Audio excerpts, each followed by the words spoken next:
नमस्कार बच्चों। आइए वासुदेव देवस्य दूत कर्म पाठ के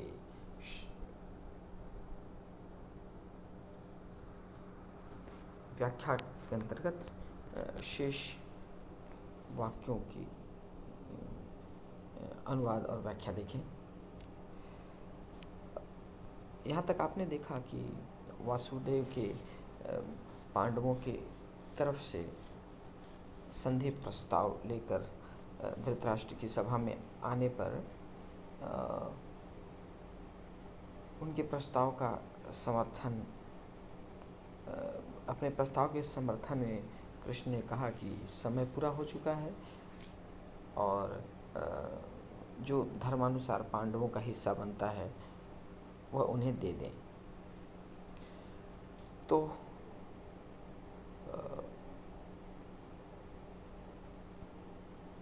दुर्योधन कहता है कि क्या पांडव नहीं जानते कि राज्य किसी को देने की वस्तु नहीं होती, वह तो वीरों के द्वारा उसे जीत कर उस पर अधिकार किया जाता है, उसे भोगा जाता है। उसके आगे की कथा। वासुदेव भो सुयोधन, हे दुर्योधन, भ्रातृषु स्नेह कर्तव्य, भाइयों के प्रति स्नेह करना चाहिए, स्नेह का भाव रखना चाहिए। यतः क्योंकि बंधु भी संबंध श्रेयान, बंधुओं से संबंध श्रेष्ठ होता है। मतलब अपने भाई बंधुओं के प्रति जो स्नेह है वही संबंध श्रेष्ठ होता है। दुर्योधन ते तु देवात्मजा, ते तु वे तो देवात्मजा, देवों के पुत्र है। आत्मजा माने पुत्र, वे तो देवों के पुत्र हैं। कथम अस्माकं बांधवा, हमारे बंधु कैसे हुए? वे हमारे बंधु कैसे? वे तो देवों के पुत्र हैं। वयम मानव संतति, वयम माने हम, मानव संतति माने मानव की संतान, हम तो मानव की संतान हैं। वे तो देवों के पुत्र हैं, हमारी बंधुता कैसे? वे तो, हम तो मानव की संतान हैं। अस्माकं मध्ये बंधुता कथम, अस्माकं मध्ये हमारे बीच में बंधुता कैसी, भाईचारा कैसी? वासुदेव धृतराष्ट्रज, ज का मतलब होता है जन्म लेना, मतलब धृतराष्ट्र से जिसका जन्म हुआ है, अर्थात हे धृतराष्ट्र से जन्म लिए हुए, अर्थात हे धृतराष्ट्र के पुत्र। मत वचनात् माने मेरे वचन से, त्वम अर्धम राज्यम दातुम योग्य, मतलब मेरे कथन मात्र से तुम्हें अर्धम राज्य, आधा राज्य, दातुम योग्य, देने के योग्य हो।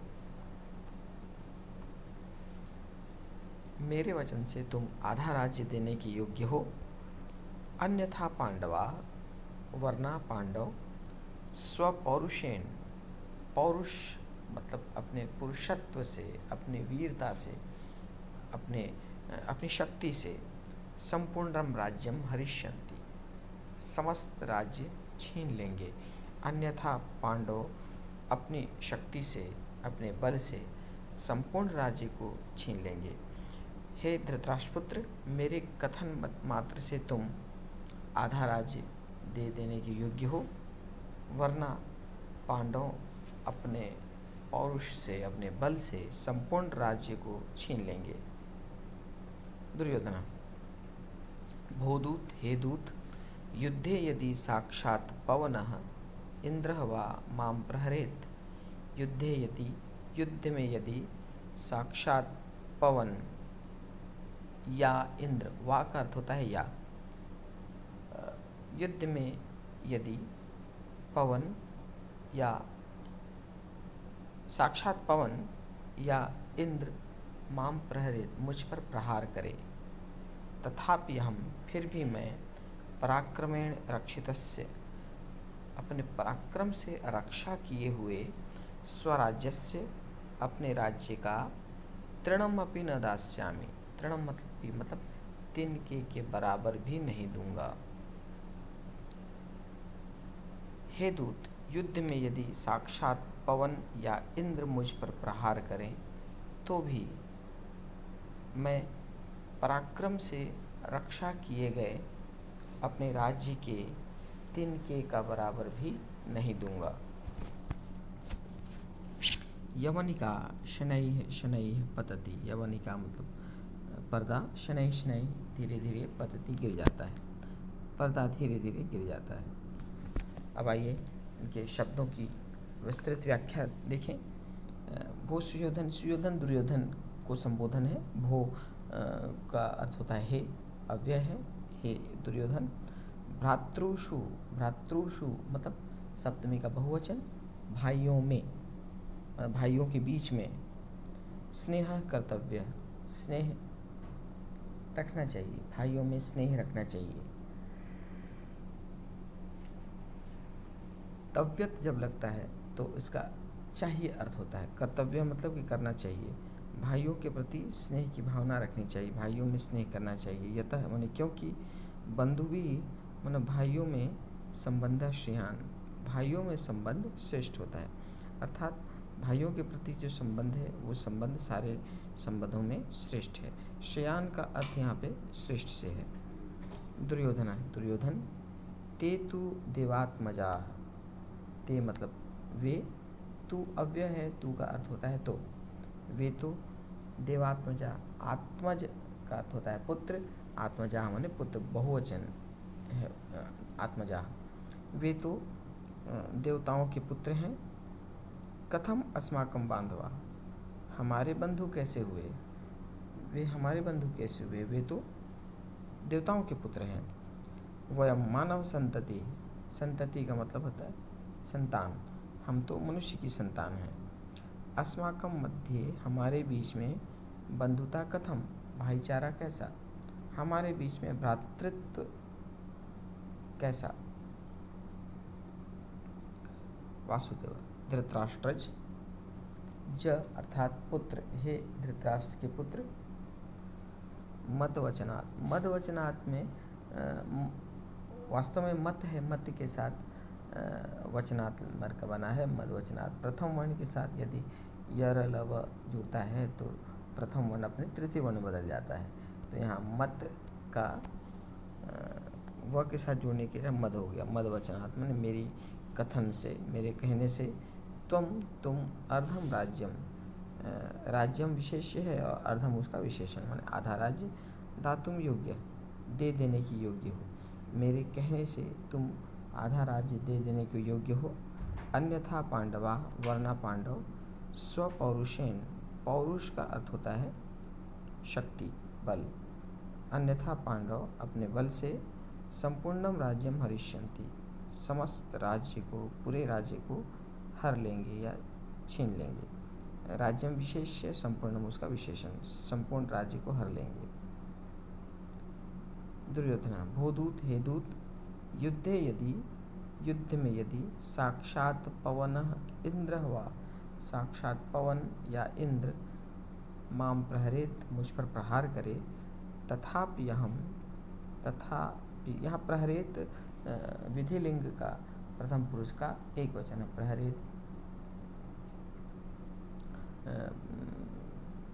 प्रहरेत, प्रहरताम, प्रहरेयु, प्रहरेत मतलब कहने का तात्पर्य यहाँ पे कर्ता पवन इंद्र है, तो पवन या इंद्र, तो पवन प्रहार करे या इंद्र प्रहार करे, तो साक्षात पवन या इंद्र मुझ पर प्रहार करे, तथापि फिर भी अहम, मैं, पराक्रमेण, बल से, रक्षितस्य, रक्षा किए हुए, स्वराज्य से, अपने राज्य का, तृणमपि न दास्यामि, तिनके का बराबर भी नहीं दूंगा।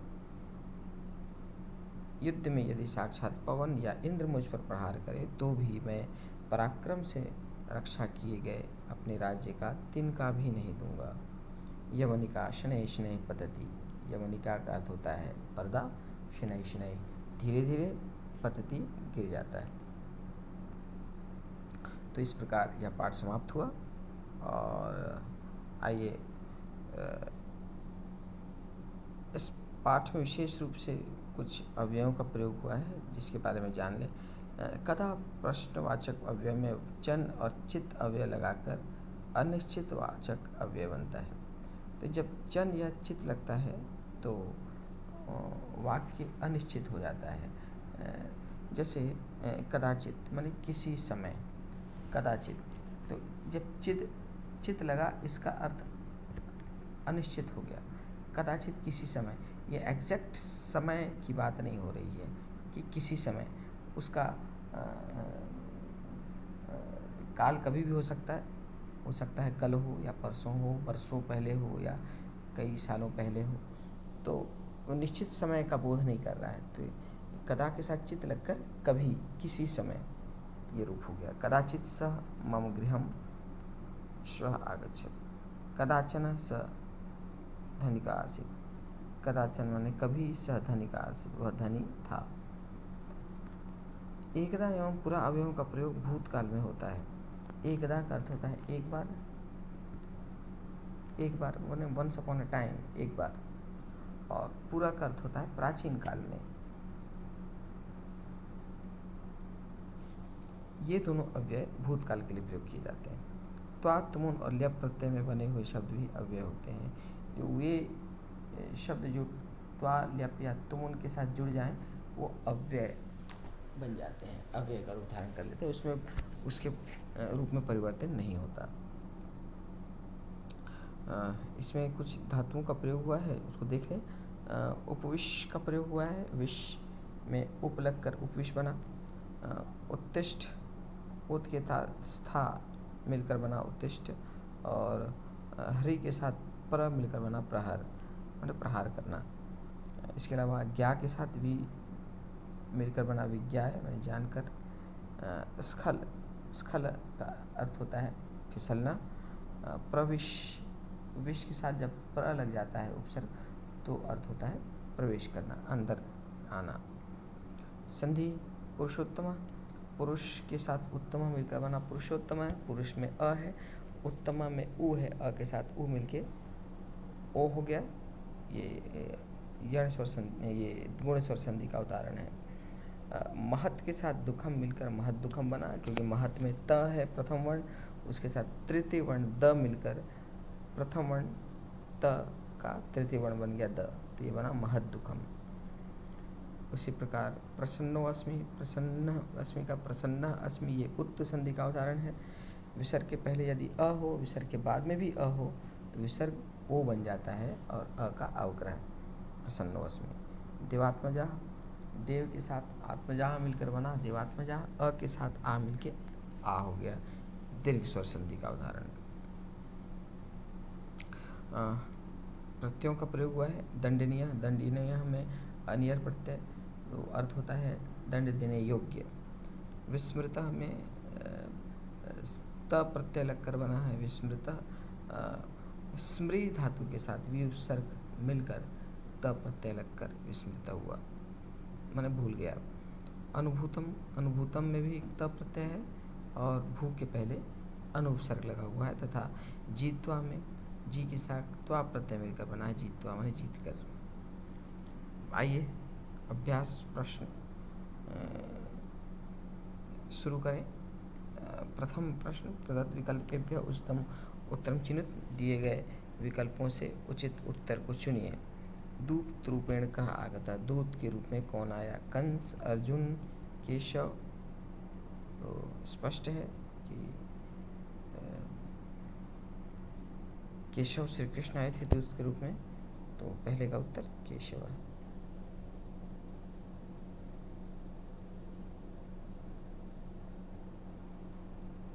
केशव सही उत्तर है।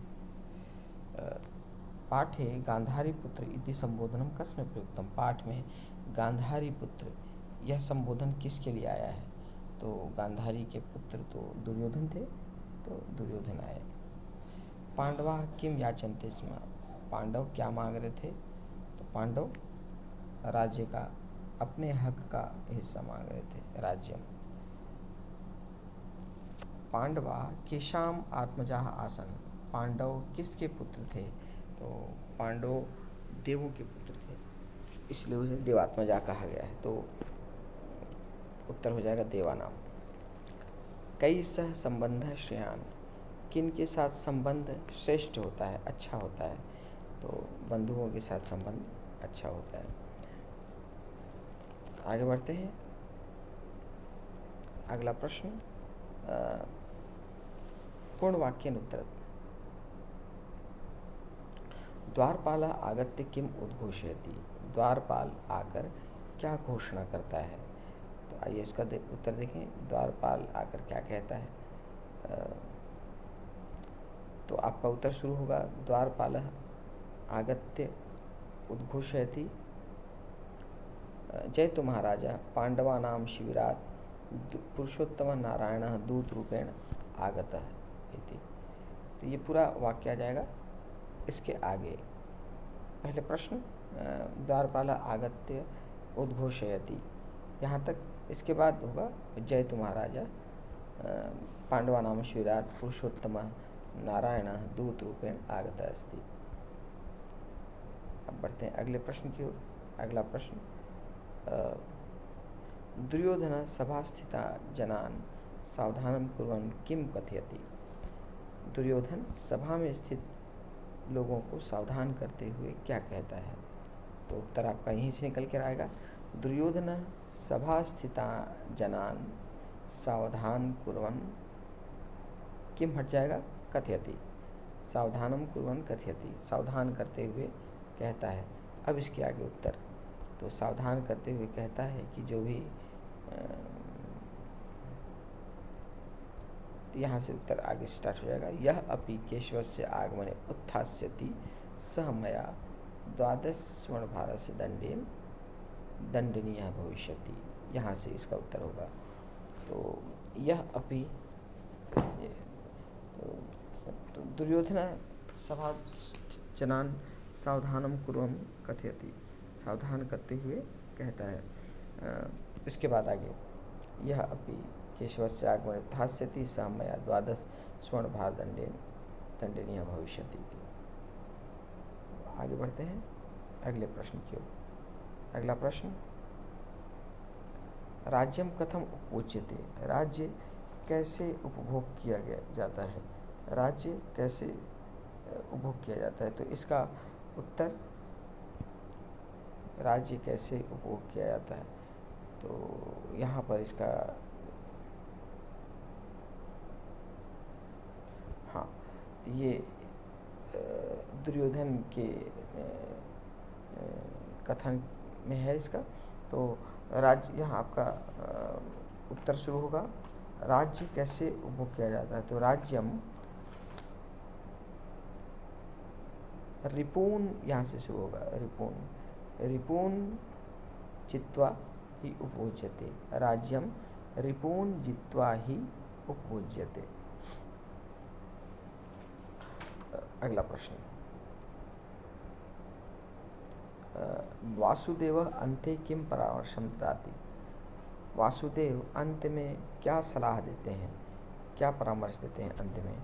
तो यहाँ पे वासुदेव अन्ते परामर्शं ददाति, यहाँ किम हट जाएगा, उत्तर शुरू होगा, वासुदेव अन्ते परामर्शं ददाति। अब अंतिम जो कथन था वासुदेव का, मद्वचनात् त्वम अर्धम राज्यम दातुम योग्यः अन्यथा पांडवाः स्वपौरुषेण संपूर्णम राज्यम हरिष्यन्ति। ये पूरा वाक्य। तो आपका उत्तर शुरू होगा, वासुदेव अन्ते परामर्शम ददाति मद्वचनात् त्वम अर्धम राज्यम दातुम योग्यः अन्यथा पांडवाः स्वपौरुषेण संपूर्ण राज्यम हरिष्यन्ति। तो इसके पहले आप यत लिख दीजिएगा, तो अर्थ हो जाएगा कि यत मद्वचनात् त्वम अर्धम राज्यम दातुम योग्य, यहाँ से शुरू होगा। अगला प्रश्न, वासुदेव पांडवानां किम संदेशम आनयत्। वासुदेव पांडवों का क्या संदेश लेकर आए। तो वासुदेव, उत्तर में वासुदेव पांडवानां संदेशम आनयत्, वासुदेव पांडवों का संदेश लाए। इसके आगे यत,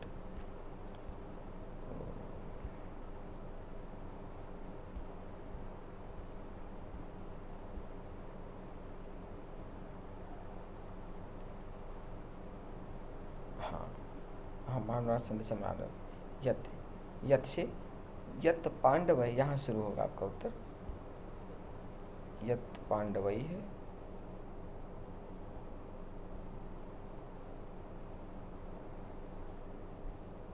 महद्दुःखम् अनुभूतं, यत् पांडवैः महद्दुःखम् अनुभूतं समय अपि संपूर्ण, अतः भवान् धर्मानुसारं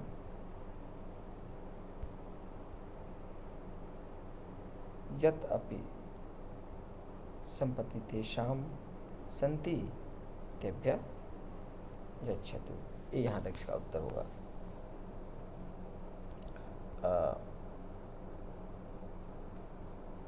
तो वासुदेव पांडवानां संदेशम् आनयत् यत् पांडवैः महद्दुःखम् अनुभूतं समयपि संपूर्ण, अतः भवान् धर्मानुसारं यत् अपि संपत्तिः तेषां सन्ति तेभ्यः यच्छतु।